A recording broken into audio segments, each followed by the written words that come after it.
Hello everybody and welcome along to PSGL Season 32, it's PSF1 and we are back for 2023. Happy New Year, and we are ready for some more PSGL action here at Portimao for the Portuguese Grand Prix. My name is Jess Ball and joining me in the commentary box once again, we've got Mr. Aidan Carter. Aidan, Happy New Year, how you doing?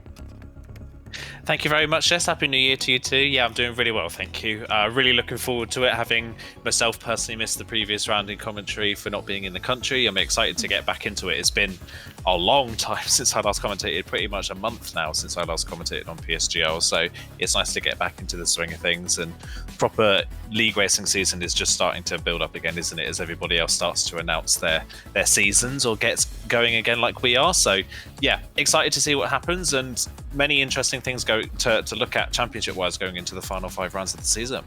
Yes, definitely. And what hasn't changed, though, was Rudy, who's still top of the standings after another podium shown for him in Silverstone, which was wet the whole way through. It was intermediate conditions, typical British weather, really, to be honest. But it was Rowan who used up the whole race on the intermediate side and took his second win of the season.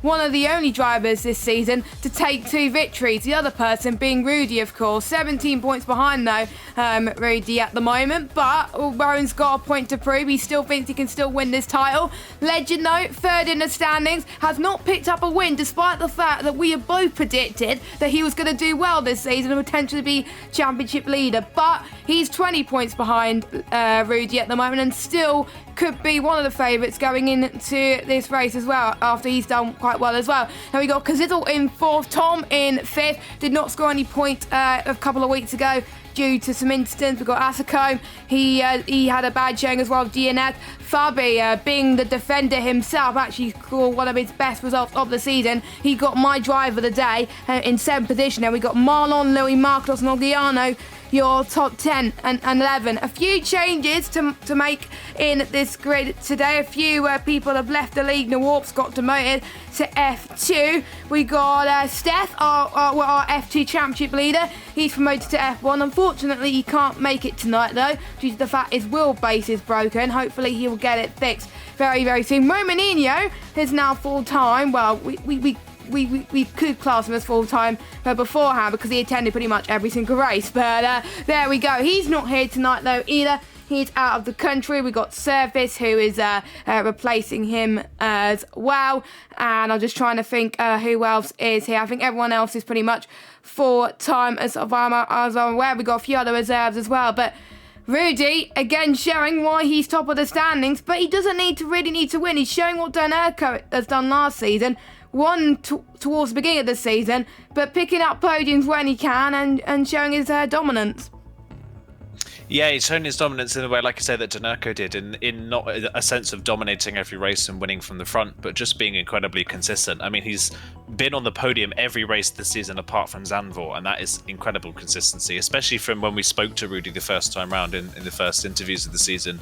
He did mention to us that this season's calendar really doesn't suit him as a driver, so the fact that he's been able to consistently perform and get on the podium in every race bar one this season has been testament to how much effort and how much work he's put in and how well he's been doing. So yeah, fully deserved to be at the front of the championship, and is now over a race wins distance ahead of the second place man in the standings, which is Rowan. And yeah, like you mentioned, Legend still without a win, 3 second place finishes, but the fact that we haven't seen a Legend win this season, considering the wins he put in at the end of last season, is astounding. So maybe tonight is the night, after a bit of a break, that he can maybe turn the tide a little bit. It could be the pressure that he was put under this season. Legend thinking, I must win this season. A lot of people is expecting me to do well, and that's been the case for a few other drivers, actually, as we got a few retirements in qualifying. So we may as well get in to the qualifying session. A bit overcast at this moment in time. 17 drivers here this evening, but nonetheless, we're still going to have some cracking action, so make sure you stay tuned in. At the moment, we got both Mercedes out of the qualifying session. I'll need to check if they got qualifying bans or not. I'll need to double check that in a minute. But this track is very, very difficult for some of these drivers. A lot of elevation changes. A lot of people can get involved in a lot of spins. And the last time a lot of these drivers were here was around about, I think it was season 30. People were here as well. And in PSF1, where it was absolutely chucking it down as Marcados comes across the line in P1. And there was not much overtaking happening. But I know in F2, it was dry and there was a great overtakes there. That's why I like this track as well. But the last time quite a few of these drivers were here was in the crossplay event, which happened, I think it was in October time, in the first one where WRR won that one. Luckily, we got our revenge where we won the second one in Austria a week ago. Well done to those guys. But yeah, it's just quite difficult for some of these people. And since this track only came into force on the game in the middle of last year, well, they haven't had much time really to practice around this track. No, they really haven't had much practice, like you say, but it's one of those tracks, isn't it, where you often find that the field is very closely packed. It's quite a short circuit in terms of lap time. It's a fairly difficult circuit, like you mentioned. There's a lot of high speed, a lot of low speed, a lot of elevation change. This is probably one of the tracks where elevation change is probably the biggest factor of the circuit. So despite all of those differences, it's a track where everybody seems to be on a very level playing field, no matter really how well they do and their experiences with the season and what they prefer. So that's why you're going to see qualifying sessions really close around here, as already proven by the first runs. We've got the top 7 within 0.2 of a second of one another, all very close together so far after the first runs. By the way, just checking out for the Mercedes, I think Brock did have a qualifying ban by the looks of things, but Tom actually crashed coming out of turn 4 on the start of his qualifying lap. So he is out of the session just through a pure incident, is Tom. So not a great start to his night, unfortunately. But of course, 17 drivers, a little bit less of a struggle, and this is a fairly easy track to overtake on. The DRS straight is very long down the pit straight here, so that is definitely going to be something that could benefit him later on. And of course, like you mentioned, this track really came into fruition on the previous game, but there is rumours circling around after China's cancellation that this will be the track that replaces China on the calendar for 2023. So hopefully, fingers crossed, going into the future, you get to see a bit more of this track, because I personally absolutely adore this track. It's not a track that suits my driving style, but it is a really well modelled and a beautiful track to drive. So I'm glad that it could potentially be staying around for another season in real life Formula 1. And personally, I hope it stays around in Formula 1 for a long time, because I do think it's a brilliant track. And did I mention it's one of my favourite tracks on the calendar? I probably mentioned it too many times this season, but yes, it's a personal favourite of mine as a racer and as a commentator as well, despite the fact that there's some times where I'm not good at it, but it just flows so nicely on a wheel, at least, definitely. But turn 8 could be an absolute nightmare. We're running on board with Nando at the moment. He was purple in sector 1, according to the game. He passed turn 11, heading towards turn 12 now, as we're heading towards the roller coaster section coming up, as Lando Norris likes to call the famous team radio, as you find on the internet. You can find it somewhere on Twitter or someone's Twitch streams as well, if you wanted to as well. Here he comes now, heading towards the final corner. The start-finish straight he goes. What lap times are going to be for Nando? A 1:17.0, so still a lot of time to find for the Alfa Romeo driver. We got Louis, who's recently moved esports teams recently from FBR to Team Shazoo, so interesting to see how he does with his new team. A 21.8 for him in at the first sector as he heads towards Tour VIP, a corner which I absolutely love on this game, heading towards turn 6 and 7. A few people can be caught out through the blind apexes here as you head towards turn 8. But Samson, that's where we see quite a few spins as we go up the hill towards Craig Jones of turn 9. I don't know why they called it that corner, but that's what I got on my track map. Heading towards Portsmouth, turn 10, and then heading towards turn 11, going up the hill. Purple in sector 2, according to the game. 51.8 for Louis. And remember, Louis got pole in Monaco, someone who I was not expected to get pole, and he managed to take the win here. Could this be the same for him in Portimao? Of course, we'll have to wait and see as he goes towards the final corner. He's got a Red Bull in front of him, so he's not going to get much for slipstream. Pole time in F2 was a 1:16.5. Can he get near that? No, not quite. A 1:16.8 for Louis. So Orgiano still holds provisional pole position with a 1:16.7. We've got Cerbis was on a lap, but he unfortunately invalidated. Not sure. No, he's backed off. I wanted to see him keeping going, but to see if he would have got pole anyway, but he wouldn't anyway, so he's backed off, so he's probably going to go in on another lap. There's a lot of people on laps now at the moment. Ascombe, though, in P2, unfortunately, he invalidates his run, so people struggling to get times in, as it seems. Yeah, it definitely seems that way, doesn't it? It doesn't seem to be like people will be quite able to get a time on the board. Oggiano's just improved by 1/10 of a second in the first sector, so he's finding a little bit of time, is the Ferrari driver. But yeah, a few drivers still yet to really show their times. Across the line comes Rowan, as I say that, and he does a 16.5. So the winner from last time out in Silverstone goes to the front of the field quite comfortably as well. Nearly 2/10 clear at the front of the field does Rowan. So nice lap there from the Aston Martin driver. We'll see if anybody can get anywhere near that as the session winds on. I'm keeping my eye on Oggiano. He's now 2.5 up on his lap time, so he could potentially jump to the back of the front of the field again as Fabi now goes into P2. So a good lap there from the Williams driver, who as another driver who started off the season really well, didn't he? And he had quite a good few runs in the opening rounds of the season, and then in the middle part has really kind of tailed off. We haven't seen the best of him, apart from, of course, in Silverstone last time out, where he did do a great drive in those wet conditions, as now Marlon goes into P2 in the Red Bull. And there we go, Oggiano back to the front of the timesheets on his 16.4. So now we are matching the pole time from F2, but again, like I said, it's this track is in qualifying, especially. It's very close. There doesn't seem to be that big of a pace gap, and that's showing in the difference in times between F1 and F2 at the moment. In that there's not that big of a pace gap between the divisions either. Yeah, we saw that in F2 as well earlier on the PS side, and we saw that last week on the PC side as well. If you haven't watched that race, make sure you check that out afterwards as well. It was absolutely cracking. It was a wet to dry race, believe it or not, and it was quite close battles. Quite a few safety cars as well, which I think we could see around this track, and this track is very prone to rain, a track which I'm a lot better in the rain than other tracks on this game. Absolutely love it in the wet conditions, as Namaya's just backed off his run now. Oggiano and Rudy obviously have had a lot of practice around this track, because they were the ones who did race on the F2 side on Thursday, both of them doing a not too bad of a job as well. Rudy getting close to the points, of course, and this gives them an idea of what to expect in the F1 side as well, as Marlon heads himself into the pit lane. So whilst we wait for people to start their next runs, we'll go through the constructors ever so slightly. We've got McLaren that are leading the way on 75 points. Ferrari in second on 62. Aston Martin third on 58. We got Alpine fourth on 53. We got joint fifth and sixth with Mercedes and Williams on 40. AlphaTauri in 7th on 32, Red Bull in 29th, 8th place on 29 points, and we got Alfa Romeo in 9th on 9 points. Haas only scoring 4 points, but with them being pointless for the last 2 rounds, which was a shame, but I believe none of those two are here tonight, so no Haas full-time drivers are gonna score here this evening, as Ascombe is going on his next run. Markados is about to do the same.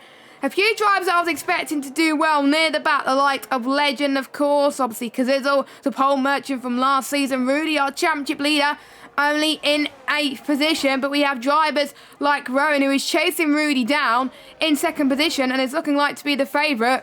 Oggiano really starting to prove himself in this championship in some tracks in this calendar. Obviously, he didn't have a good race in Silverstone, but he did get a podium in Canada, and it was one of his best results of the season is Oggiano, but there we go. But we'll see what Rowan can do in the Aston Martin to see if he can get a provisional pole position. We'll see if anyone's about to finish that up. It won't be Jensen, though. He unfortunately has invalidated. Legend's about to go in to turn number 1.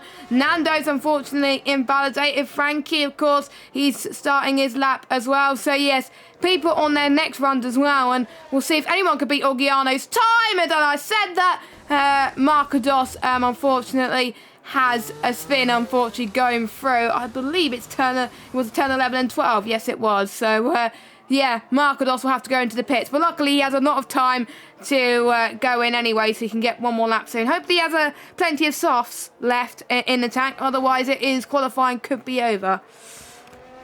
Yeah, we'll have to wait and see how many softs some of these drivers took out, because you can potentially get 4 runs in, especially if you do make a mistake on one of your runs and bail out early. You can get 4 runs in around this track. So we'll see if anybody's decided to go for those 4 softs on that softer compound. Asicom's gone P2, by the way, in the AlphaTauri, and Namaya's gone P5 in the Red Bull. So a few drivers setting some improvements, because Zizzle's just gone up ahead of his teammate, but Louis is on a better lap at the moment, currently P8, as Rudy, championship leader, crosses the line, goes into P5, but still not quite at the front, and Louis decides to bail out of the lap again that time around when he was nearly 2 tenths up. So a little bit of a strange decision there to come into the pit lane as Legend crosses the line, but again, only P5 for Legend at the moment, just ahead of the championship leader, and Frankie now goes P7 in the other McLaren. So drivers starting to find a little bit more of their feet on these second runs just before the final runs in the session, but still a few drivers we're yet to see really anything from at the moment. Jensen's still down in 14th position, not having the best of times. Rowan's now gone back to the top of the timesheets in the Aston Martin, so good lap from him. So while one Aston struggles, the other one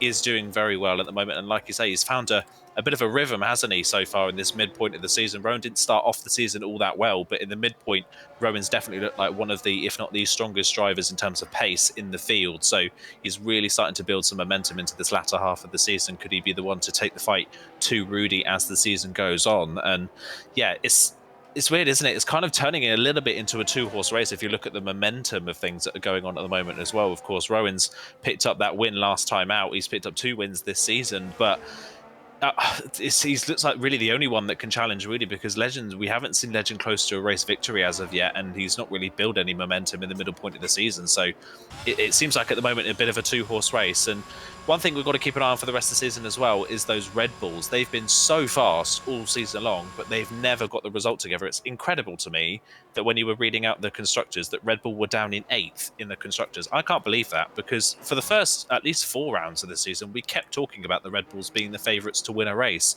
and it's just never come together for them, really, has it? We've seen Namaya qualify well and then make some sort of mistake or have a penalty in the race. Of course, he had a pit stop penalty that cost him the win in Zandvoort, and then you had Marlon, who was running in second, it felt like, for the entirety of the first half of the season, and kept spinning out of second place. So yeah, that's one thing we've got to keep an eye on for the rest of the season as well, along with the championship battle, is to see if the Red Bulls can recover any of the points that they lost in the first half of the season.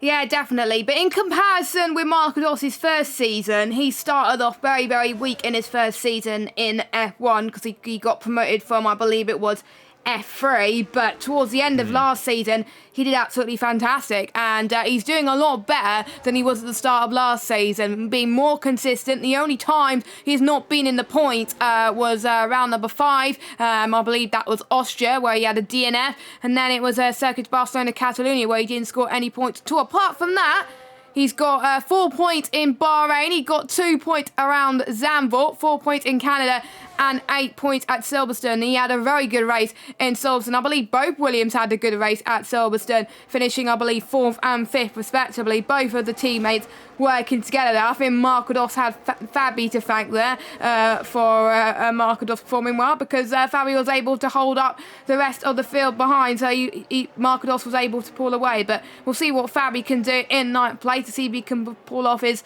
defensive prowess that we know and love. And we're now at this point of qualifying, where I like to call the calm before the storm.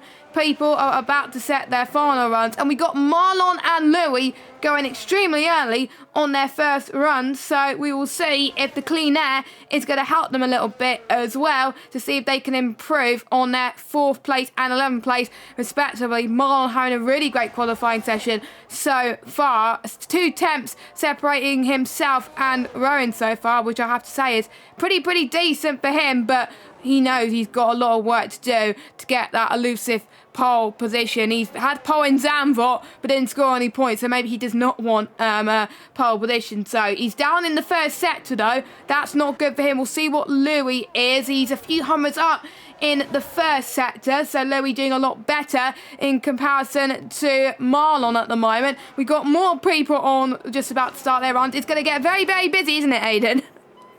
Yeah, it is definitely going to get very busy. I'm just watching a ball with Louis at the moment. He's now nearly 2.5 tenths up in the middle sector, so good middle sector there from the Alpine. But he has got a little bit of traffic in this final sector. I'm hoping that they don't get in the way. I think he should just about get away with it as our Monaco race winner. So, of course, he picked up 17 points in Monaco, picked up 1 point last time out, and that's the only time he's scored points this season, has Louis. But we'll see what he can do as he crosses the line. Can he throw himself to the front of the field and be a bit more of a contender in the latter half of the season? P3. That's a brilliant lap time there from Louis as he goes into the top 3 onto the second row of the grid. So lovely lap time there from Louis. I'm just seeing what Marlon did at the end of his lap. He's found time in the middle part of the lap, but he has clearly made a mistake somewhere in the final part of the lap. He has dived into the pit lane. Marlon's qualifying session is over, and he will be at best P6 as Marquez now goes into P5 in the Williams. So drivers starting to find their feet in these final runs of the session. I think Fabi will be next across the line, but he's only slightly up on his time. That could put him ahead of Namaya and Frankie, but they're also on laps as well to try and improve. So we'll see what Fabi can do. But everybody at the moment seems to be improving, apart from Frankie, who's invalidated.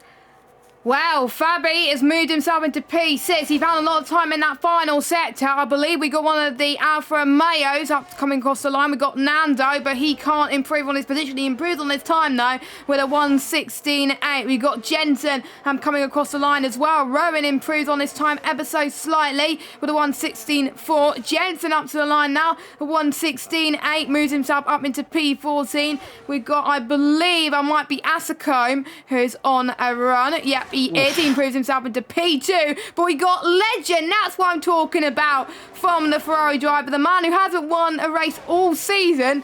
He's now on provisional pole position. Can anybody beat Legend's lap time? Well, it won't be Namaya. He is just invalidated. And it won't be Frankie. He is invalidated either. Marquez has backed out of his run. And I'm just trying to see if anyone else is on the run. Louis is going into the pit. So at the bitter end of this qualifying session, Legend, who is third in the standings, only a few points behind Rowan, is your pole sitter for today's Portuguese Grand Prix. A man who likes Portugal. So I think this should be a good race for Legend. We'll have to wait and see. But very, very close between the top 6, I have to say.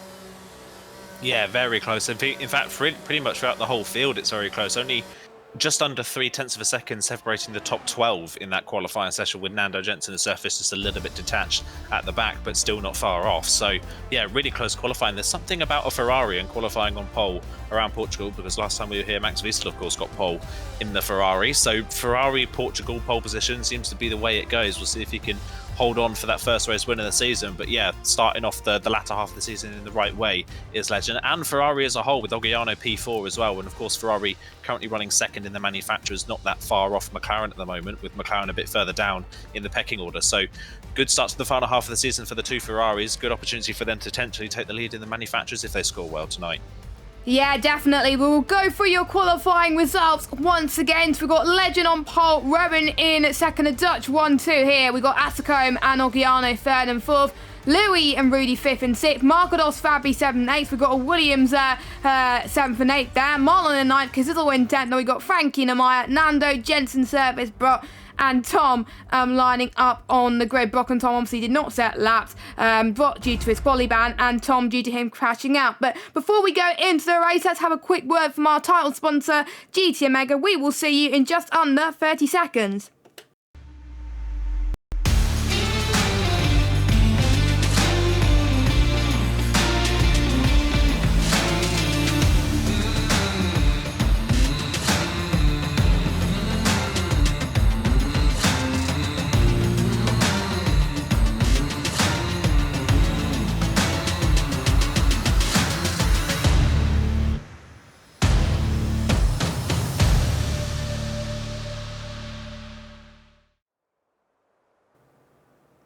Hello everybody and welcome back to PSGL PSF1, and good news everybody, we're not going to have a race like we saw a few seasons ago in the top tier.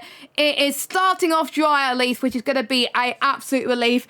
to the drivers involved, including us in the commentary box as well. We got myself and Aidan Carter taking you through the action for today's race. Now, a lot of drivers I would expect would start on the hard compounder tyres. The hard compounder tyres feel quite nice around here, but we will see some people on the medium tyres. But we could see people be very brave and do a hard to soft strategy or soft to hard strategy. I don't think many people will want to start on the softs, to be honest, as well. Pit lane loss around here, around 24.5 seconds. It is 15 corners, 6 to the left, 9 to the right, with a few DRS zones to boot. So, no formation lap, remember. So we're about to get underway with the racing. Our first race on 2023 on the PlayStation platform. And it is lights out and away we go. And let's see who has a decent start. It looks pretty even, but Legend has the better getaway. Markador's had a great start as well, up into 6th place. A lot of position changes already up the back of the field, but turn 1 could be a hairy situation as Cazidle and Fabius come together. Brock going side by side with Namaya there as well. No safety cars as well, so everyone else managing to get away unscathed. Rudy gets past Markados once again. Have we got a McLaren at spun? That is Frankie. That's had a bit of a moment there in turn 4. He's now out of the race, and we may get a virtual safety car or a safety car. It is a virtual safety car that we have just got, so the field is neutralised a little bit. Chance for us to have a little bit of a breather for this moment in time. Look at the tyres, and as expected and as predicted, everyone opted for the hard tyres. Yeah, everyone for the hard's not a surprise with the strategy, and with how long the pit lane is here as well. It's definitely one of those strategies where you want to get the harder compound out the way first. But yeah, that was a messy first few corners, wasn't it? Turn 1 is always a bit of a pinch point. It's very fast around here. They don't use the bike chicane at turn 1, so it's always a pinch point at the start. But yeah, Fabi and Kazizel coming together with, I think, a couple of other drivers. Namaya definitely involved in one of those, I believe, as well as one of the Mercedes drivers potentially could have got caught up in that as well. So yes. Yeah, big mess in the mid-pack through turn number 1, but I think other than Fabi and Kazizel will probably be pitting potentially for damage. Definitely Kazizel. I'm not sure about Fabi. I think everybody else looks like they've gotten away with no damage, at least as we start. Once again, the virtual safety car has ended, and we've got Tom in the background trying to make a move on surface to get into P11 in the Mercedes after not setting a quality time, and he is through without the help of DRS. So that is a good car in a straight line, as that Mercedes is up to 11th already from the very back of the field. Tom is already up 5 places, so he's had a good start in the Mercedes, of course, benefiting from other people's misfortune. Other drivers who have had a good start, by the way, Louis had a decent start. He's up a place. He's past Ogiano, and Jensen, the best start of everybody, up 6 places to P8. He's had a dream start in the second Aston.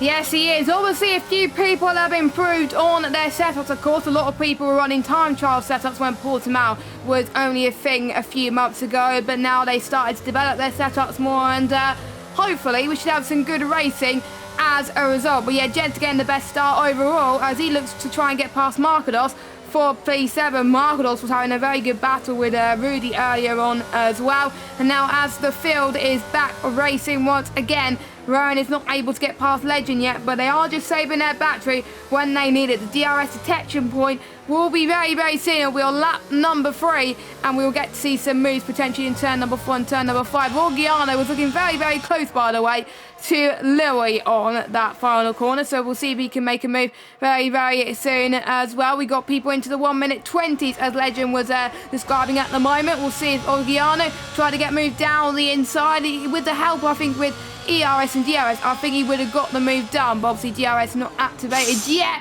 as Orgiano almost hit the back of Louis there, but luckily he stopped the car just in time there. Could have been a lot worse at the moment, so Orgiano can have the benefit of the DRS, but we're going to see a massive DRS train, and we know how DRS trains are on this game. It's very, very difficult to overtake, but it does make it a little bit more exciting indeed. So Cazidle had to pit for a new node. He went on to the sauce, believe it or not, so I'm guessing he wants to go long later on in the race rather in the beginning of the race. Namaya has pitted onto the medium compounded tyres, so I would expect Namaya to maybe go onto the softs later on as well, maybe go onto the hards once again, of course, because they were only on for 1 lap, unless they had a bit of an issue with their tyre, which I hope not at the moment. I just like this shot as they head towards down turn 13 and 14. This is a very technical mix of fast and slow corners.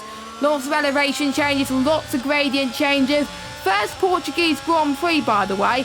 The last time Portugal held a Grand Prix was back in 1996. Damon Hill winning at Estoril, a track that hosted Formula 1 13 times from 1984 to 1996.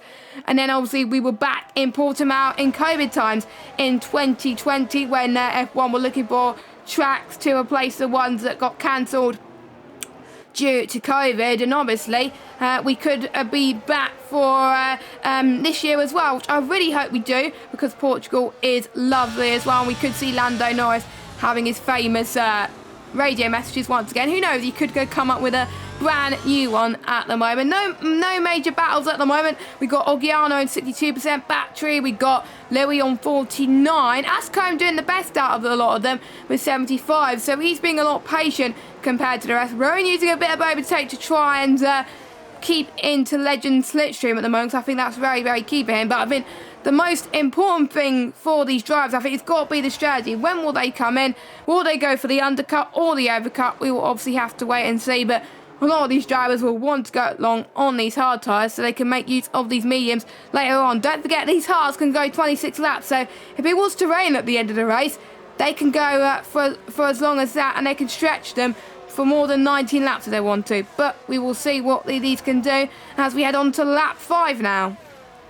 Yeah, heading on to lap 5, we've kind of entered that phase, haven't we, now, where everyone's just starting to settle down and keep themselves in the rhythm, not make any mistakes, and just wait for the strategy to come into play. This is one of those tracks, though, where it's very easy to make a mistake if you lapse that 1% of concentration. So you've kind of got to be pushing and focused as much as you can around a track like this to make sure that you're not making mistakes, especially around corners like the one we just went through at turn 4. As you saw already in qualifying, Tom, that was where he crashed out off the qualifying session. Just looking at Marlon, very close to the back of Jensen down towards turn 5, but it wasn't close enough to think about a move into the hairpin, so it doesn't go for the move this time around. Brock is the first driver to start, kind of losing that DRS train at the moment in P13 in the Mercedes. He obviously didn't set a time in qualifying, and in the race at the moment just not looking like he's got that much confidence. And there we go, through turn 8, another one of those corners that is very difficult to navigate. He has a big snap of oversteer on the exit. So yeah, Brock is just starting to struggle in that Mercedes, and that's holding Fabi back now, who had, previous to Brock losing DRS,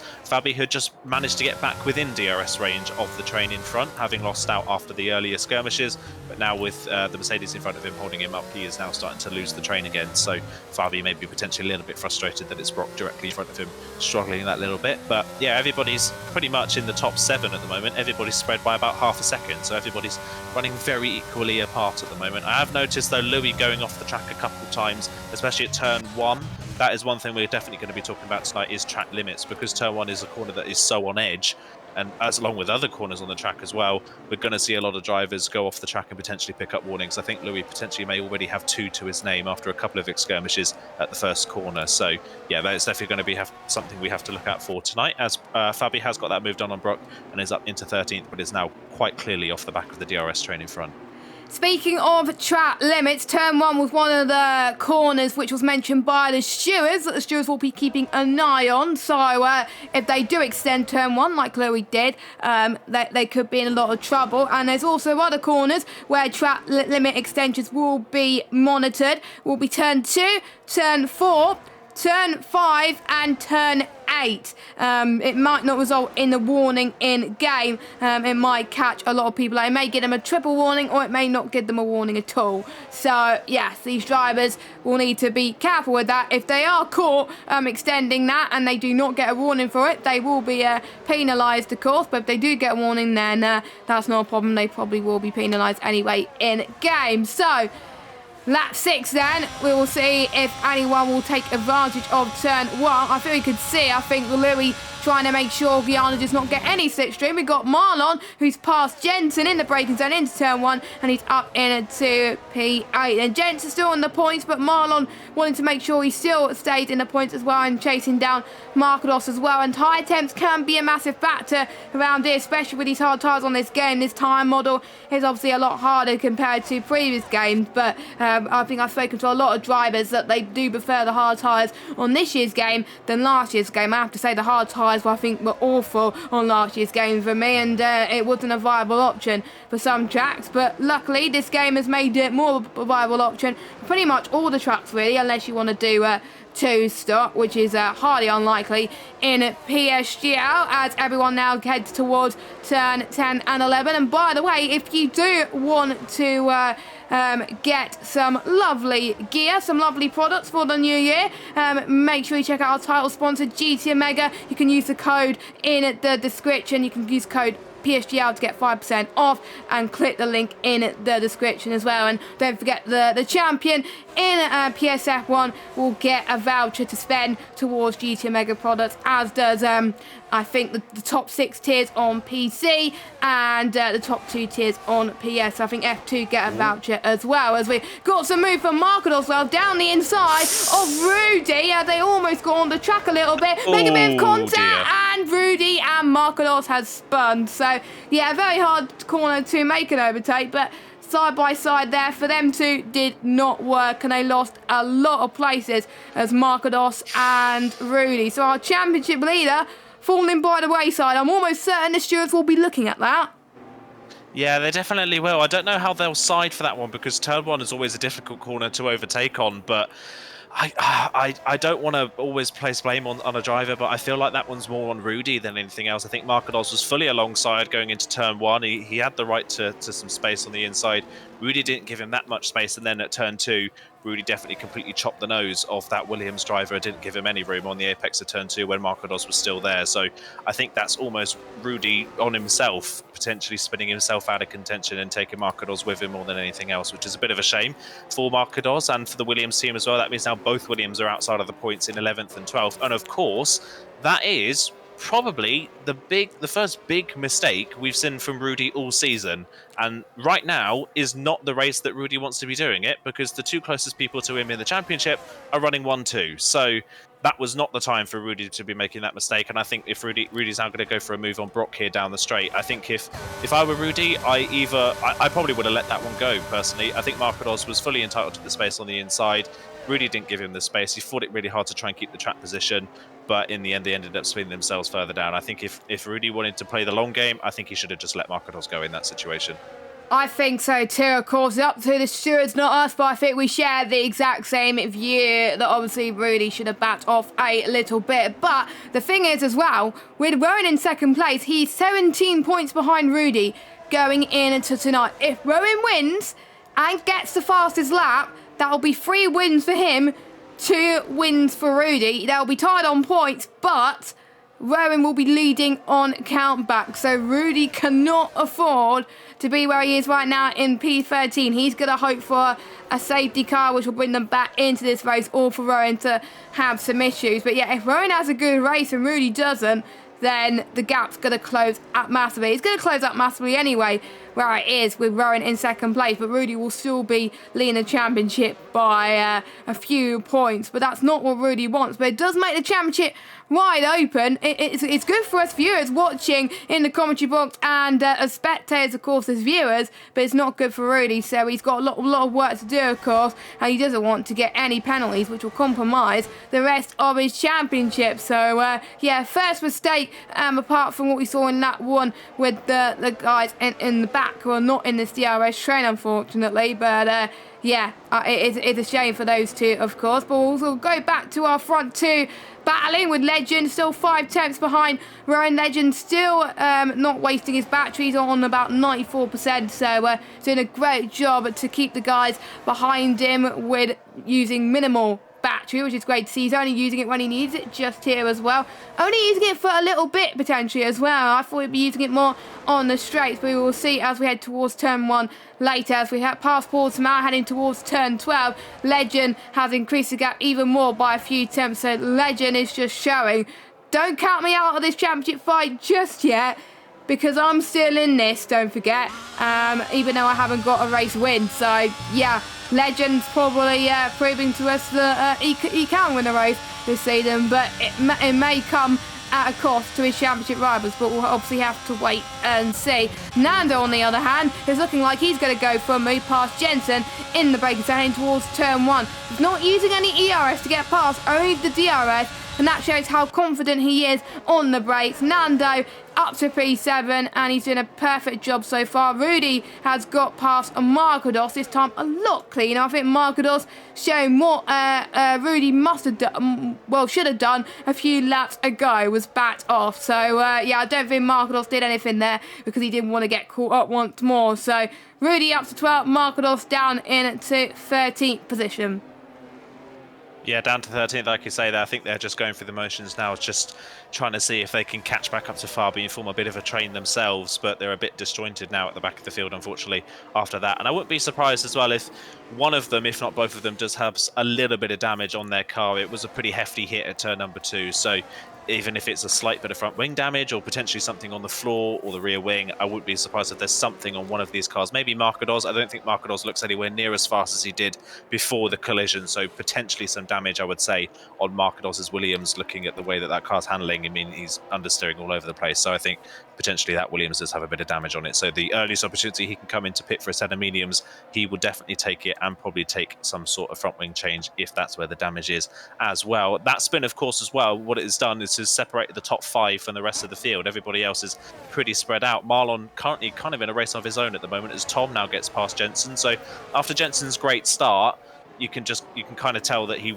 was maybe a bit higher than his pace suggests, and he's just starting to slowly fall back through the field again, as Brock is the first driver to get a track limits penalty, I believe. So yeah, just as Jensen's race started off really well, now the drivers that were faster than him that he passed at the start of the race are now starting to come back at him and pass him as the race gets further into it. So yeah, Jensen's just starting to slowly slip down through the field, and Marlon now in P6, having those 2 drivers spin out in front of him, has separated him from the top 5. And of course, we know how powerful a DRS train is, especially around a track like this where the pit straight is so long. It's just costing Marlon loads of time sitting in P6 with no DRS. He's losing nearly half a second a lap. So Marlon is just falling further and further back in that 6th position. So unless there's some sort of safety car later on, you could probably say that P6 is the best Marlon can hope for, unless anybody in front makes a mistake, because that's the thing about Portimao, is an undercut around this track isn't really that big. The tyre wear's not huge. The tyre temperatures are more of a problem, but the tyre wear itself isn't that big of a problem around here. And of course, the problem as well with this track is that because you come out of the pit lane immediately into fast corners, you're not going to have a lot of confidence with those cold tyres, especially at turn 4. So I would say an undercut isn't all that powerful around here. So I think Marlon potentially P6 is the best he can hope for now after those spins for the drivers in front of him, unless anybody makes a mistake. So yeah, it's now we've had that little bit of a drama. We had that little bit of drama mid-race between Rudy and Markados. It's settled down once again in the midpoint of the race, and now we're just waiting to see who's going to be the first to pull the trigger. And I would not be surprised if it is Louis, because all season long it's been Louis pulling the trigger for the pit stops, and he's currently in P4. So if he pulls the trigger now and goes a little bit earlier than everybody else, he could throw himself into a podium position. Yep, he could as well, having a lot better of a season than last season. Of course, in his 2nd full-time season in PSF1, he spent most of his time in PSF2, a driver that I've known for a very long time, because he was there with my 1st season of PSGL, commentating in F2 back on F1 2020, that long ago, believe it or not. It's been 2 game cycles ago since I started with PSGL, and he's been a driver that has improved quite a lot, but he wants to aim high. He's already got a race win under his belt, but surely he wants more. Surely he wants to fight for podiums more often, fight for wins more often. I have to say, his pace has been improving towards the latter half of his hard stint, so maybe the tyre pressures with the drivers at the front are maybe starting to wear off a little bit, and he's starting to come into play, or maybe he's managing his tyres a lot better as they head towards turn number 3 now, and it's closing a little bit more on Facecam. Of course, Facecam not having the season that we would like. We are seeing Marlon, who is almost very close to Nando there as well. We got Tom also very, very close to Marlon. So we got, I think, a 3-car train for P6. We could see some moves coming up there as well. Tom very close to Marlon once more, going through Torre Vit. Again, not able to get the move. Don't forget Marlon with that penalty. So Tom really didn't need to fight that, but he's got Jens behind him, so he wants to get, I think, past both cars ASAP, because he knows that Nando is very, very good on race pace. And I have to say, Tom has had the best race pace in terms of everybody who started lower down, because he started in the back due to his crash and is now up into 8th position. But he's just biding his time, just waiting for a little bit. But that almost could have been an incident for Tom, but luckily, again, it wasn't. Ogiano, I think, in the same predicament, trying to get past Louis. So Ogiano and Louis doing a lot better on race pace terms too. Ascom, I think everyone is starting to get even a lot closer as the pit stop window is almost starting to open up for these drivers. Rowan then, could he get moved past Legend into turn 1? He almost did, to be fair. His straight line speed was a lot better compared to Legend. He could have used a bit of ERS, but again, he's saving enough towards the end of this race because you use up a lot around it. And if you use up too much around it, like we've seen in PSGL in the past, then you're going to be in a lot of trouble. As Rowan's only a few attempts down on his previous best, so his pace has been showing to be very, very consistent. We'll see what the other drivers are towards the back of this midfield train. They're still roughly about the similar pace as well, but the guys in the front are showing their class once again, with obviously Nando 3.4 seconds behind this train. He's now pretty much truly in this situation, but he wants to try and pull away as much as he can. But yeah, pit stop's coming up soon, and like we said, whoever pulls the trigger is going to be the one that sets the benchmark for everybody else. Yeah, we'll have to see who does pull the trigger in that one. Just as we were talking about Marlon earlier on, he suffered a bit for the last couple of laps. That car is looking a bit edgy, is that Red Bull. Nando managed to get past him on the pit straight a couple of laps ago, and he's nearly dropping Marlon from his DRS range. He's not far away from doing so. So, yeah, like Outplay said in the chat just recently, Nando is having a good race. Best race of the season so far. If he were to finish in this position, it would be Nando's best result of the season. His previous best is a P7 so far this season. So we'll see what Nando can do. If you keep an eye on the Delta for Nando, he is actually matching the pace of the drivers in front in the middle and final parts of the lap. He just then loses all the time again down the pit straight when they all have DRS. So Nando has got the race pace to match the drivers in front. He's just got not the track position to go with it, and track position on this game is incredibly crucial. So yeah, Nando may be a little bit unlucky in that sense that he's not being able to fight at the front, because he does seem to have the pace to be able to do so. So we'll keep an eye on what he can do later on once the pit stops are coming into play. And like you mentioned, everybody's saving ERS. Of course, one thing these drivers can do while saving ERS, that does mean that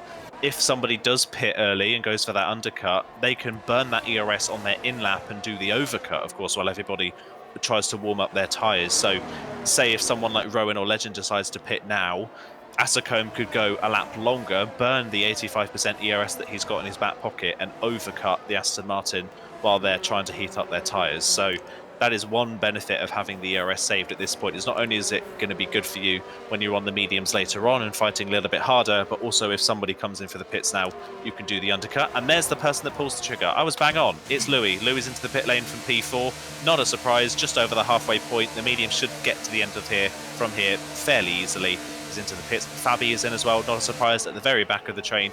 He clearly wants to regain some of that track position he lost earlier on lap 1.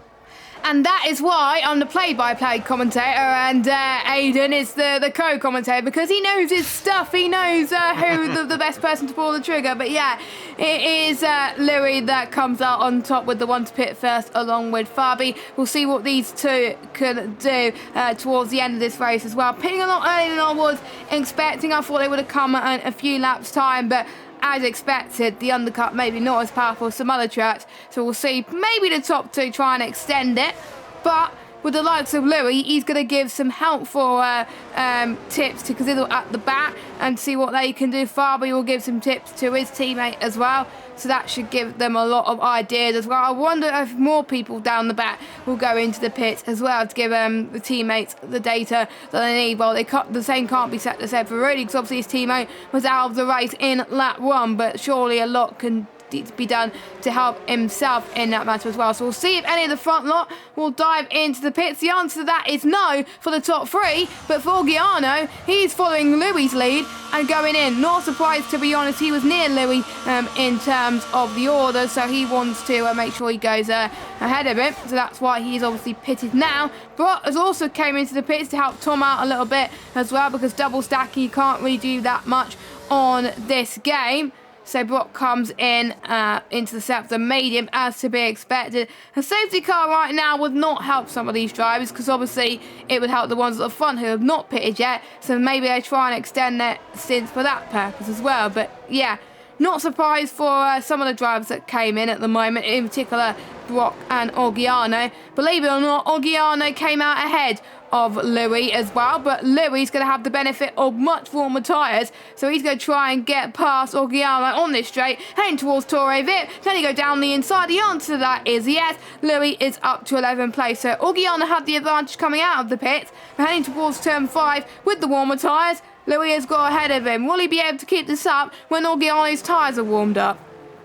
Yeah, we'll have to wait and see, but that kind of proves the point, doesn't it? Orgiano went a lap longer, actually didn't burn any ERS that he had in his back pocket, and still came out on track ahead, at least, coming out of the pit lane. But, of course, Louis with the warmer tyres was managed to get through, as Rowan and Assacombe have now reacted, and they are into the pit lane. Legend stays out, though, but Legend did have the most ERS out of anybody in that top 3, so he can now burn and come in a lap later and still hold on to that lead. Crucially for Orgiano, while he's been warming his tyres up, he has just been able to stay within DRS range of Louis, so that will help him later on. But we'll see if the 2-lap undercut is going to make any difference to Assacombe and Rowan's races. As Rowan, I think Rowan has had a front wing change because he has dropped quite comfortably behind Assacombe in the pit lane, and Rowan's going to drop quite a few places. Assacombe comes out ahead of Louis, but Louis should be able to get this moved on the AlphaTauri fairly easily. Rowan's comfortably behind them and way off the back of them as well, as Louis is going to go round the outside of turn 3. That is a lovely move. Assacombe was on colder tyres, but still, lovely move there from Louis. And now Assacombe has to defend from Orgiano, who's going to try and go down the inside. He's got to be careful of Louis. Louis reads the situation and gives the space, but that was a little bit of a dive bomb there from Orgiano. Assacombe has to go off the track. Louis defends the place and Orgiano stays behind, but that was almost an aeroplane crash, that one was there. Well done to Louis for recognising the situation and not turning into the apex, but for Louis, that was potentially a little bit unfair. Orgiano sent that down the inside at a very sharp angle, and he's lucky that Louis read the situation. I think it will be good to double check in the race direct as well to see if Rowan had a front wing change, because Assacombe, Orgiano and Louis got ahead of him, and Rowan was in P2 before the pit stop. So maybe he had a coming together on maybe lap 1. That's probably the only possibility, because apart from that, he's made little to no mistakes. So that is what I would like to know, potentially, once we see Legend coming out of the pit lane. He has no front wing change, of course, so he's going to come out comfortably in the lead out of everybody at the moment. And we got Louis, by the way. He's in a net P2. So Aiden obviously saying that with him pitting early, Louis could benefit from a potential 3rd place. But at the moment, he's running in the next 2nd place and doing a brilliant job. But he's got Orgiano hunting him down, Assacombe hunting him down as well. Unfortunately, Rowan is out of that DRS train, so he's struggling a lot to get those tyres up to temperature. The likes of Rudy, however, he wants to stay as long as he possibly can, as Marlon and Tom going side by side in towards past Torre Vip, heading towards turn 6 now as well, as Marlon tries to get the upper hand and the switchback, and he does. We'll see if Tom can get the cut back into turn 8. The answer to that is no. Marlon is now up into the points position on track, but he won't get it due to penalties at the moment, because obviously Tom has no penalties so far. So those a lot of moves happening right now, but that's because the pit stops are happening and some people on much colder tyres right now. And I have to say, pure respect from Louis there.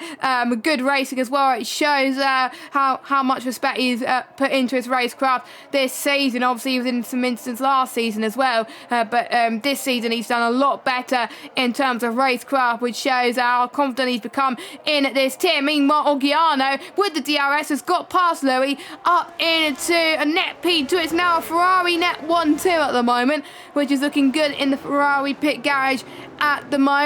Obviously, we don't know entirely what Matteo Madonnotto would have been thinking if he was still team principal at the team. But we'll see if Louis can cut back, because he does have the DRS. Not much ERS though compared to Orgiano, so that's why he is staying behind. But great move from Orgiano. He turned that perfectly, and he's up to P2. I think he's definitely benefited from that extra practice he had in the PC race on Thursday night, and it's definitely showing. It's definitely showing, and I think he's also benefited from that dive bomb that he put on Assacombe about a lap ago, because had Louis not had to take avoiding action for that, Louis definitely would have been within DRS range of Legend after his pit stop. But because he wasn't, and he had to turn out the corner, he wasn't able to get within DRS range of the Ferrari, and that has opened the door for Roggiano to get past Louis and up into second place. As we've got a yellow flag. Marlon has spun the car. He's hit the wall as well, potentially. I don't know if he's picked up any damage, but just the story of Marlon's season, really, isn't it? It starts off so well, something goes wrong, and then it all kind of falls apart at the end of the race, and it's, again, another mistake from the Red Bull driver. And again, Red Bull, so much pace, on so much raw pace, no points to show for it at the moment, currently 13th and 15th as it stands. So really, really rough race once again for the Red Bulls. Rudy is going to be next out of the pit lane, having gone very long on those hard compound tyres. For what reason, I'm not quite sure, because he's come back out still outside the points and way off the train of cars in front, and he still has to warm his tyres up, and surface is going to be behind him in not very long. So I don't quite understand why Rudy's only gone that short of a distance beyond some other drivers, because he's only got about 1 or 2 laps difference to most drivers in terms of tyre wear in front. I don't really think that's going to be that much of an advantage. So unless we see some drivers fall off or a little bit more battling in front, Rudy's going to have his work cut out getting back into the points positions from here. So yeah, that is not what Rudy wants. But luckily for Rudy, at least, Rowan's had a rough pit stop phase, and he's managed to drop back down into a net P5 at the moment. So that's some consolation that Rowan from this position will not take the lead of the championship going into the next round. But Legend is only 3 points further back in the standings and will go within 3 points of the championship lead if he wins and takes fastest lap. So Legend here is kind of showing the pace that we expected from him all season long. This is kind of what we've been expecting from Legend from the very start of the season. We've not seen it yet. We have now seen it. This is what we expected from the very first round. Leading from the front, very comfortable in the first half, and now that he's got his own gap at the front, he is just driving away. And now Facecam is going to try and take that final spot on the podium away from Louis. He's going to try and go down the inside, but Louis is going to hang it round the outside. Lovely defending there from Louis, holds on to the place, and that is what Marquez and Rudy should have done earlier on in the race. They gave each other room, and Facecam backed out when the move wasn't on.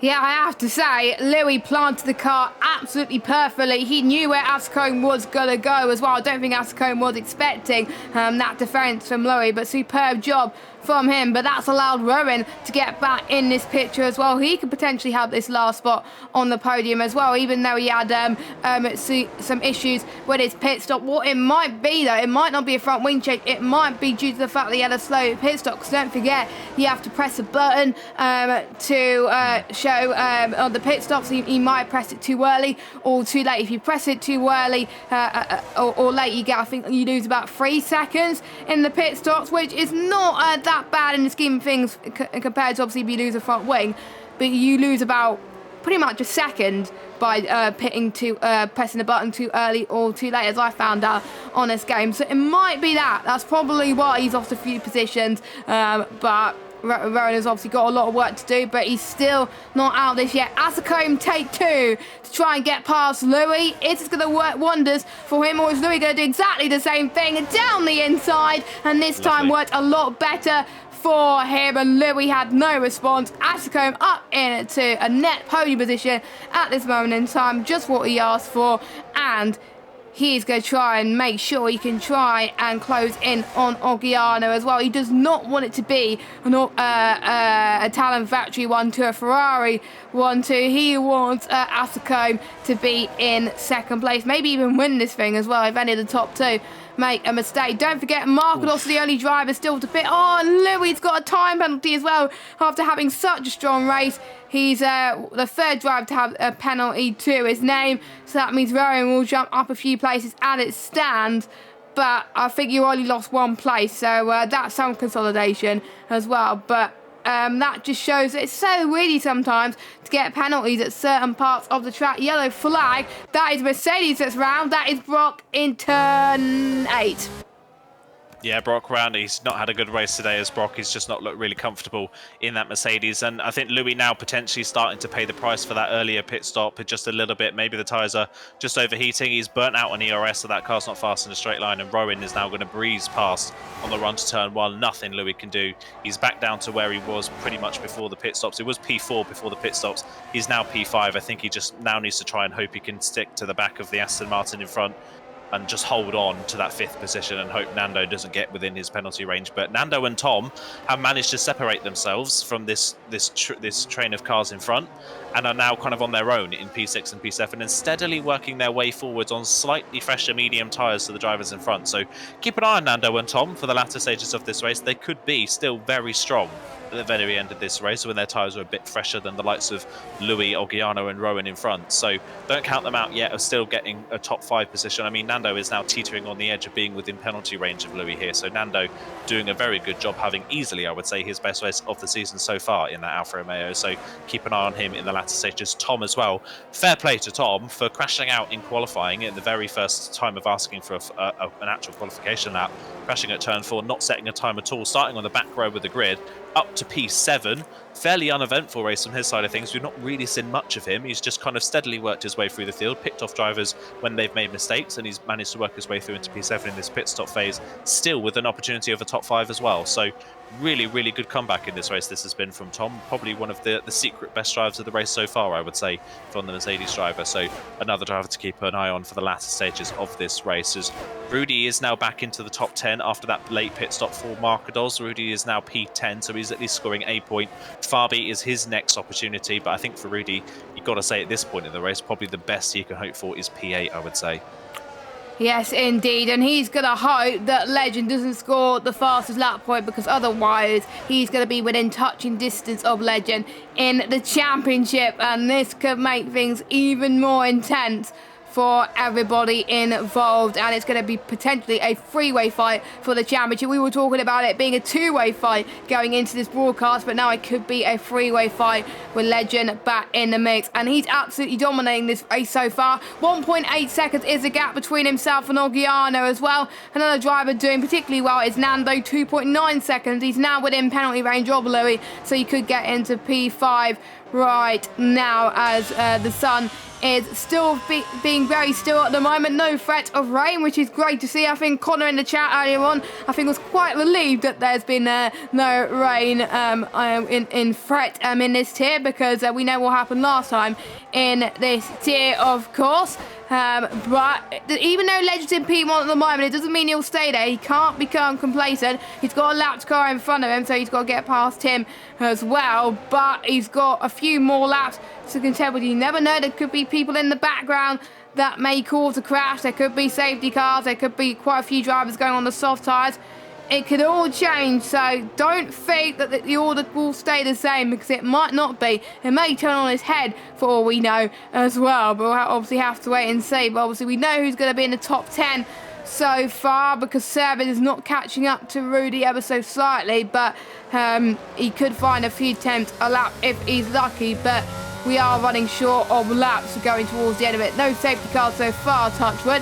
Hopefully we won't get any more. Olgiano's closed the gap a little bit on his teammate Legend in the process as well. This is looking very good for Ferrari in the constructors, currently sitting in P2, and with Frankie out of this race and with Rudy only scoring a few points for McLaren, well, Ferrari could be top of the standings going into next week.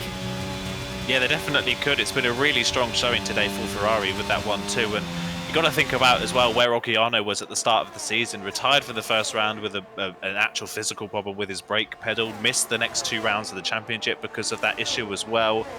Didn't score, I believe, in the round after that. He scored a 3rd place in the round after that, and then a 5th the next race in Monaco. So 3rd and 5th to kind of kick off the season. DNF though last time out in Silverstone, and now look at him. He's running in P2. He's had such good pace. It's been such a shame that Olgiano had to miss the early parts of this season for a mechanical issue, because he definitely could have been right in this championship hunt with the pace we've seen from him in this part of the season. So yeah, shame to see that he's out of it really because of no fault of his own, but it's nice to see that he's getting some good results in the latter stages of this season. Rudy has now, by the way, solidified a pass on Fabi. He managed to get the move done in the middle part of the previous lap. Fabi tried to come back in with turn 1, but Rudy managed to hold on to the place. He's now up into P9. Jensen is next on his target list for that P8 position in the Aston Martin.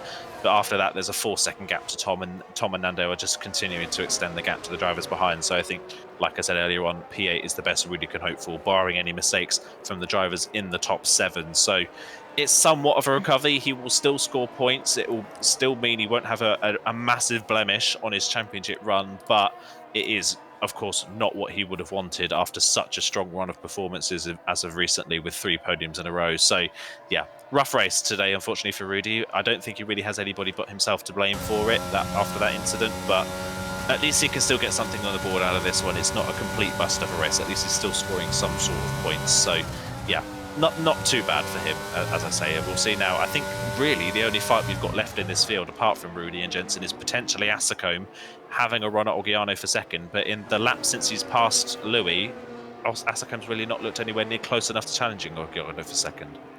Definitely not. I'm bringing back that point on Rudy having a bit of a horrible showing in this race. Dernurco had some horrible races towards the latter half of the championship last season, and he still went on to win the championship. So it just goes to show sometimes having a good first half of the season could make all the difference. But the championship's a lot closer this season. You can't afford to have mistakes like that. So Rudy's mistake today with Markados will come back to bite him. He won't be able to rely on obviously what happened with Dernurco last season. Obviously, I have to say massive shout out to Dernurco for doing an absolutely brilliant job on the PC side as well, doing very well in that championship as well. So he's continuing his form on the PC side as well. I think a few other drivers will transition to the PC very, very soon. I won't be too surprised as Cazidle setting the fastest lap of the race. Don't forget, no fastest lap point outside the top 10, unfortunately, but he wants some glory and he wants to probably try and seal it from the ones near the top, in the top 10, like Legend, for example, who's absolutely doing incredible. But we'll see if Oggiano and Facecam can get into that train. Let's keep an eye on Rudy, by the way, on Jensen. That's the closest battle on the track, but he did extend turn 2 and 3 there. He got a 3-second time penalty for it, but at least the game did warn him for that as he gonna head towards turn 4 and 5 into Torre Vic now. No major moves there from Rudy. Again, he's keeping it a little bit patient at the moment as we go to the latter stages. Let us know in the chat who you think is going to get that final podium position at the moment, or is it going to stay exactly as it is? Obviously, we'll have to wait and see. Apart from obviously Marlon and Frankie's 2 retirements, we've only had 2 retirements so far, which is great to see. So most people have been keeping it clean. There have been instances like the likes of Rudy and Markados, that are able to keep going and not give up, because that could be the difference on being an F1 next season or not, with just a few rounds to go of this championship. I'm watching Oggiano's pace for the last few laps, and it's definitely improved. It was about 1.7 seconds a lap ago. He's now 1.3 seconds behind Legend. So Oggiano seems to be picking up the pace a little bit. Could he be on for his first win in the top tier? He definitely could, as Rudy gets the moved on Jensen further down, but now that he's picked up that 3-second time penalty, as it stands, Rudy is almost back out of the points again. So Rudy needs to get a move on to try and at least gap surface and pick up a point. So that penalty is kind of undone all the work he did catching and passing Fabian Jensen in the previous laps as that penalty for Rudy.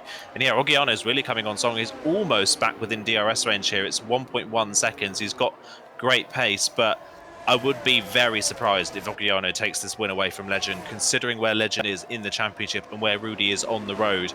I would be shocked if Oggiano decided to take this win off of his teammate. I mean, crazier things have happened. We've seen many crazy team calls in the past, but yes, I think Oggiano here, I think Oggiano is doing this more of a formation finish and just trying to fend off Facecam more than anything else. So yeah, Oggiano's got the pace. I think Oggiano, obviously we didn't quite see his raw pace on the hard at the start because he was down in 5th at the back of this train, but it does seem that raw pace alone, Oggiano's probably been the fastest driver here tonight, but faster than his teammate ever so slightly, a 10th faster again on that previous lap. Only a minute difference, but he's looked like the faster Ferrari driver, but he's just not had the track position earlier on in the race. And of course, with his championship position and where Legend is, it doesn't really make any sense at all for Oggiano to take this win off of his teammate. So yeah, I think he's just showing that he has the pace and showing and proving to himself that he's got the speed to win these races, even if he doesn't win this one today. So yeah, still a great showing from Oggiano, and great to see him back at the front of the field where he should have been at the start of the season had he not had those issues. One driver who is trying to get back on the podium is Rowan after that slow pit stop. He's down on ERS though compared to Facecam. He's really only got 2 opportunities left in this race, down the pit straight this time around and then into turn 5 on the final lap. But other than that, not really any opportunity for Rowan to pull this off. So Rowan's going to try and get back on the podium after that pit stop blunder. but still P4's not bad for Rowan, considering where he is in the championship, and again, considering where Rudy is on the road. But I think Rowan, knowing that with that mistake in the pit lane, Rowan potentially still had a shot of winning this race. So I think he's a little bit gutted that he's not fighting at the front of the field with the 2 Ferraris, instead trying to fight for the final spot on the podium. But with Facecam and the ERS he's got, I don't see Rowan taking this podium spot away potentially.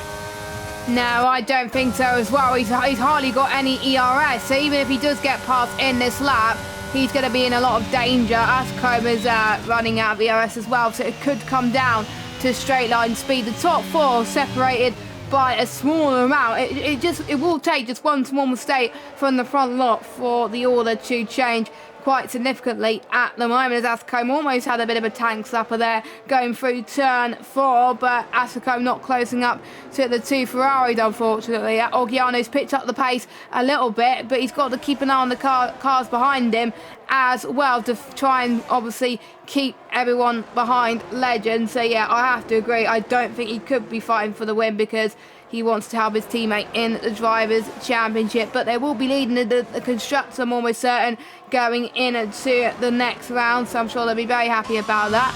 Luckily, no trouble with the top 2, heading towards turn 11 and 12 right now.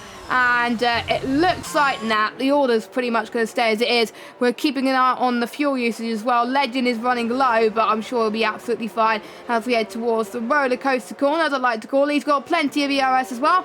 If I were him, I would burn all of it in celebration, but don't use it through here as well. So Legend is going to come across the line to take his first win of the season. Overdue win, I have to say, but well deserved. Orgiano in second, Facecam third, Rowan in fourth, Nando with his best result of the season in fifth, Louis in sixth, Tom with a great recovery drive in seventh. Damage limitation race for him, but surely he will take that P7. Jensen, a great result for him in eighth, Fabi in ninth, and Rudy gets your final points position. But finally, Aiden, Legend has got his first win of the season. A long time coming, I think. Yeah, a long time coming. He's had 3 second places this season, but never looked really close to getting that first win. And like we mentioned earlier on in the stream, considering the wins he put in at the end of the previous season, it's been such a surprise to see Legend struggle to get that first win of the season. But took him 7 rounds. He's now into his stride, it seems. First win of the season, and this is, if there was ever a time to have your best race of the season and get that first win, it's now. Now is the time to do it, and that is a brilliant race there from Legend to get right back in this championship hunt. Had we potentially ruled him out coming into this race with how it was looking coming into it, so yeah, brilliant stuff there from Legend to get that first win of the season as well, and great for Ferrari as well. 1-2 finish, brilliant performance from both of them. Orgiano, standout performance, you've got to say, one of the drives of the day as well, yes, along with his teammates. So yeah, so many drives of the day to put out there as well. I'm sure we'll discuss them in a brief minute, but yeah, brilliant time for Legend to try and get back into his stride. I think we got too many drivers of the day. Obviously Tom with his comeback drive. We got Louis as well, who did very well with his defence, and Orgiano with that massive centre as well. To be honest, Louis looking at his mirrors, to be honest, it could have been a crash, but it wasn't, and to fair play to them as well. Obviously, there's quite a few other drivers that did well. It's just hard to tell. But we want you to tell us in the chat who you think should get your driver of the day. Let us know in the comments or in the live YouTube chat. But Legend is the star of the show at the moment, taking his first win. And Orgiano is doing his teammate proud as well. I wonder what it's going to be if those two get even closer in the championship standings. Highly unlikely. But imagine if it could be like this next season, in season 33. Remains to be seen. Running through your order, Legend did not get the fastest lap, which I think is a relief for Rudy's sake anyway. So Rudy still keeps the championship lead. Orgiano in second, Facecam third. We've got Rowan, Nando, Louis, Tom, Jensen, Fabi and Rudy. Your top 10. No one gets fast lap point because it belongs to Marcados in a P12. Service in P11. Namaya 13. Then we got Brock, Kazizel, your finishers. And then we got Marlon and Frankie, your retirement in this race, unfortunately. Frankie did not even make it through past the first lap, unfortunately. But after this very good qualifying session. But so many people that should get driver of the day. But who do you think has been the star of the show today? Oh God, it's hard to pick one, isn't it? I mean, there's such a case to make it for the Ferraris. Either of the Ferrari drivers, I would say, had a brilliant drive today. But I'm going to go different. I'm going to give my driver of the day to Nando. P13 on the grid, up to P5, 8 places. Didn't really realise that he'd started that far down in the field, but 13th to 5th in a race with no safety cars is a brilliant job around a track like Portugal, and he was fast all race long. I think if he had a better track position at the start, he potentially could have fought for a podium with the race pace he had, able to hold off Tom in the latter stages as well and get within range of Louis to pick up that P5, even though it's P6 on the road. So yeah, I think even though the Ferraris did a brilliant job, I'm going to give Nando driver of the day purely and simply because of where he started, and compared to the races he's had so far this season, definitely his race of the season by far. He was in F2 last season as well, which just goes to show, even if you're in a lower tier, you can perform well and deliver in the top tier as well. So yeah, Nando, his best performance of the season. I think a few of the people in the chat will agree with us as well that Nando drove absolutely sensational this race, and maybe he could be on the cusp of getting a podium this season. For the rest of it, we don't know, but we'll obviously have to wait and see who joins us in the interview room as well. Hopefully, I think someone just given me a mention so I can get what they wanted to ask if there's interviews. Yes, there is interviews, Legend, if you are watching. So hopefully Legend will be able to speak to us very soon. But I think let's look at a few drivers that did not perform in today's race. We have Rudy that didn't perform, Fabi as well after his 5th place in Silverstone. Did not do very well here as well. And obviously the likes of Markados as well, Marlon with his DNF, because it's all down there in 15th. This is not good if you want to be in this championship fight, and with Rudy making mistakes like that, could it be game over very, very soon? He's got to step up his game in the final few rounds. We do not have that long to go until the end. Yeah, it's not really the right time of the season to be making these kind of mistakes, as it was definitely an avoidable error for Rudy. And the problem for Rudy now, other than the fact that, of course, that he's lost the majority of his championship lead with that mistake, the problem for Rudy now is that he's now lost the buffer that he had, and that he could play it safe. He can't play it safe anymore now with such a small championship lead, which I think will be down to just 4 points, if I'm not mistaken, after this race, which is the difference between a first and a second place finish. So Rudy, if he finishes second next time out and Legend wins, Legend will take the lead of the championship. So it's a case of Rudy, while he's still leading the championship, that 17-point buffer that meant he could play it safe for the final rounds of the season and not have to go for the win every single time, that's out the window. Rudy's now got to race for victory to keep that championship lead, which is going to be difficult going into the latter stages of the season, especially with Legend and Rowan definitely on form going into the second half of the season. So yeah, that's going to be very difficult for Rudy now. And again, like you mentioned, other drivers that had bad races, Marlon, another race where he could have had potentially a good result, and he kind of fumbled in the second half of the race. I think that's just showing that he came up from F3 last season. I think F1, he's obviously got the pace to be here. He has the pace to belong here. I think the racecraft just needs a little bit of work for Marlon. So maybe next season for him will be a much stronger season for the Red Bull driver. And again, I think Kazizel tonight was the last opportunity really for Kazizel to maybe throw himself back into the championship ring with a good result, especially if Rudy had a poor result like today, and Kazizel can capitalise on it. He was nowhere near, didn't have a good qualifying, crashed out earlier on in the first part of the race, and then with the lack of a safety car was never able to recover. So I think it is fair to officially say from here on out, it is definitely a 3-horse race. There was definitely a shout for Kazizel potentially, but that is now out the window with this poor result. So it is now a 3-away fight, definitely for the championship. And I'm very excited, and we'll have one of these drivers in the interview room at the moment, so we'll drag him in because he wants to speak to us. We've got a long overdue race winner in the commentary box at the moment. It's Legend. Legend, can you hear us? I can hear you. Yeah, we can hear you loud and clear as well. First of all, well done for you. A fantastic victory. Lights to flag, believe it or not. Started on pole, went on to win the race. Pretty much back in the championship hunt. How do you feel about that? Are you relieved? Yes. No, I'm very happy with this win. I said to myself after the break, I want to try and to win every single race. And it's a good start, so let's carry this on to next week as well. Yes, exactly. Obviously, we were a bit worried going into the last round before Christmas that you weren't going to get that victory. Obviously, you had the change in mindset over the Christmas break to get that victory as well. What what made it so comfortable today around Portugal to keep the drivers behind you? Did you just like the track, or was the setup good? What was it that helped you get that win today? No, I think this track is actually my least favorite from the last 5 races. So, yeah, setup was good, the car was good, but I think overall the quality is very important. You really want to have track position, as the ERS is very hard to regain. So, you know, I knew if I drive in P1, then I can keep that momentum in the race. And, you know, the pit stop is really crucial. And even more crucial as well, your teammate finishing in P2, helping you out there towards the end. And more importantly, I believe, if my maths are correct, leading the constructors fight as well, after McLaren having a poor showing as well. Is the constructors on your mind as well, or are you just solely focusing on the drivers? I think the drivers comes first, but you know, it's nice to see that we're leading the auto championship as well now. And you know, Elgato did a brilliant job today, so you know, we both performed at our best. And you know, I hope we can continue this and win that championship as well, because you know, to win both is the best thing, I think.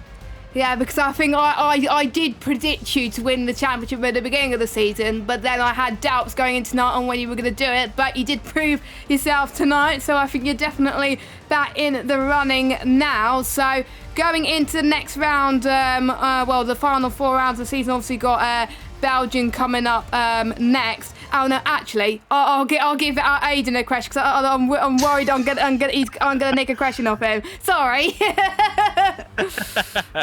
Yeah, I'll ask the Belgian question. I always it's an easy fallback, isn't it? Yeah, congratulations, Legend, on your first race win of the season. But yeah, looking at next week, like Jess just briefly mentioned, it is Spa this time next week. How are you feeling about Spa? You said you want to win every single one of the 5 races for the remainder of the season. Is Belgium one of the ones that you think you can easily win for the final part, or is it a track that's a bit more difficult? It's never easy in F1, but yeah, I think Belgium isn't really a bad track for me. I think it's a pretty good one, but I think really if I look to championship mentality, of course I want to win every race, but you know, it's hard. But I think I need to set minimum target every race podium for myself to try and win it. But obviously I will always go for the win. No, Yeah, your minimum's a victory. Minimum's a victory. Go on.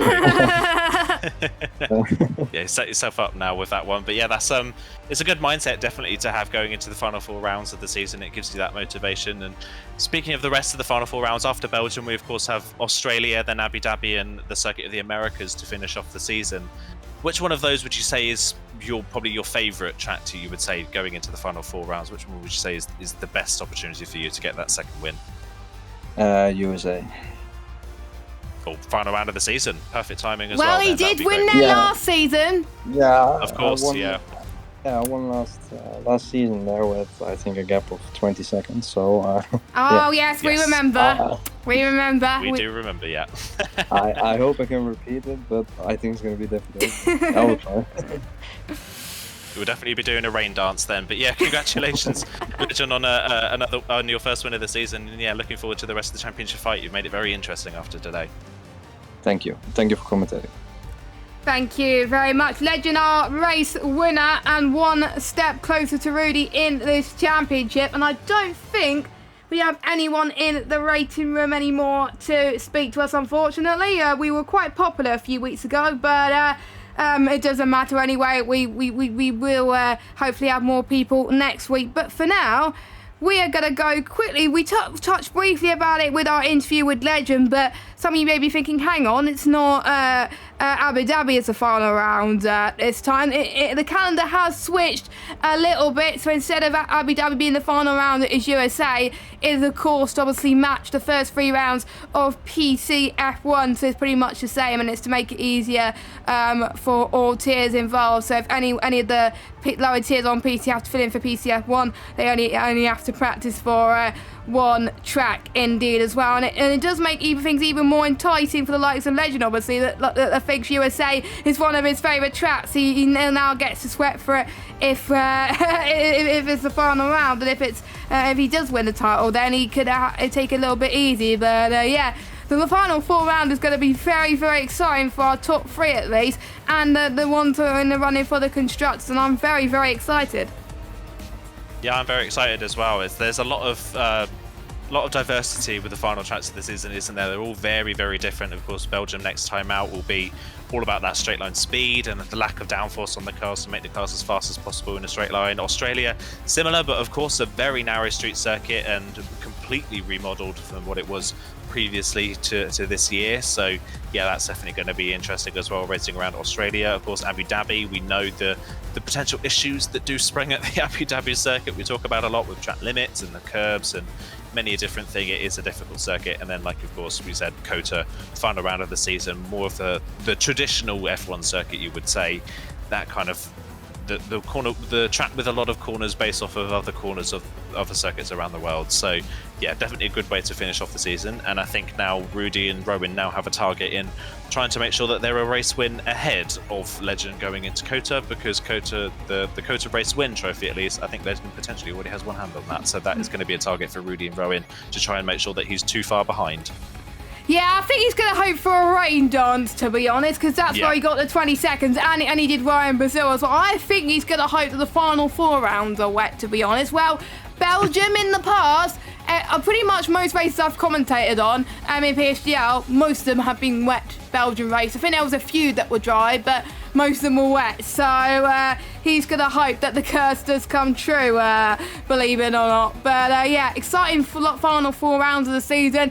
It'll be great for you to join us as well next Monday. But if you want some more PSGL action, you can of course check out the other streams going on this week. We got GT7, I believe, starting very soon. But on Wednesday evening as well, we got the big reveal of the PC F1 tier, who's going to be racing in that. I'm very excited to find out who's going to be racing in that as well. So make sure you check that. I can't remember what time it is, but it will be George Morgan and Jack Canaan taking you through who's going to be racing. Obviously, we know 4 drivers that are going to be racing in that tier, but we will find out who else is going to be racing. So make sure you do keep an eye on that. And then we've got the other tiers that will be racing. We've got PC, F2 and F3 that will be racing around Belgium as well as the lower PC tiers as well. And then of course we've got the lower PS tiers as well that won't be streamed. Then we got the highest assist tiers on the Sunday, and of course we've got us on the Monday taking you through the action at 8 PM UK time. Aiden, any final thoughts before we wrap up? Not much to say. I think congratulations to Legend for finally getting that first win and making us two not look too ridiculous with our pre-season favourites and our pre-season predictions. he's finally proved us right, thank God, so we don't look too crazy. Yeah. So congratulations to Legend, and yeah, looking forward to the final 4 rounds. It's definitely, I think this time last season we kind of knew Denurko was going to win the championship. It was just as to when rather than if Denurko was going to win. This time around it's completely up in the air. So really, really nice to see this really tight battle going into the final 4 rounds of the season between 3 drivers. So I'm excited to see who comes out on top. Yes, and if you like the action, make sure you leave this video a thumbs up, hit that subscribe button and hit that notification bell if you are new. Check out our title sponsor, GT Omega. You can use the code PSGL and click the link in the description to get 5% off GT Omega products, which are top tier, by the way. We'll get a voucher from GT Omega, so special shout out to them. They've been supporting us for the last few seasons as well, and a good discount code to boot as well. You can also check our socials as well for more information. Also follow at Premier Sim Gaming, Premier Sim GL on Twitter and Instagram. So you can catch us on, or you can catch George Morgan and Jack Canaan on Wednesday for the PCF1 tier reveal show. But for myself and Aiden, we will see you next week at 8 PM for the Belgian Grand Prix, and we will leave you with our title sponsor to round off the stream. Have a good evening, everybody, and bye-bye.